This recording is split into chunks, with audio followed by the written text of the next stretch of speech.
सामाजिक कार्यकर्ते Nimgaon जोडेचे vice chairman आहे आणि त्यांच्या शेतामध्ये आलो असताना दुपारचे 1:30 वाजले आणि 1:30 वाजले टेम्परेचर गेलं 41 वरती. 41च्या टेम्परेचरमध्ये सुद्धा आज त्यांचं वय आहे 62 आणि 62च्या वयावर्षी तरुण लाजूळ असा हा योद्धा भर उन्हामध्ये काम करतो. जवळ त्यांनी 2.5 ते 3 एकर कालच्या ऊस लागवड केली आणि त्यांच्या समोरचे आमचे मंजवाडीचे सामाजिक कार्यकर्ते बाबाजी हिलाळे ते सुद्धा एवढ्या 41च्या टेम्परेचरमध्ये सुद्धा ते भर उन्हात काम करतात.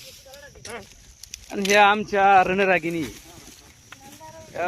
नंदा रोहिले, मंदा हिलाळे आणि तिकडे त्या मालकीनबाई मंदा कांदळकरी आणि ते स्वय 41च्या टेम्परेचरमध्ये त्या सुद्धा काल एका रणरागिनी त्यांनी जवळजवळ कालच्या 3 एकर जवळ पूर्ण लागवड केलेली आहे. आणि 41च्या टेम्परेचरमध्ये शेतात काम करा त्या रणरागिणी लागत्या. एवढं सोपा खेळ नाही.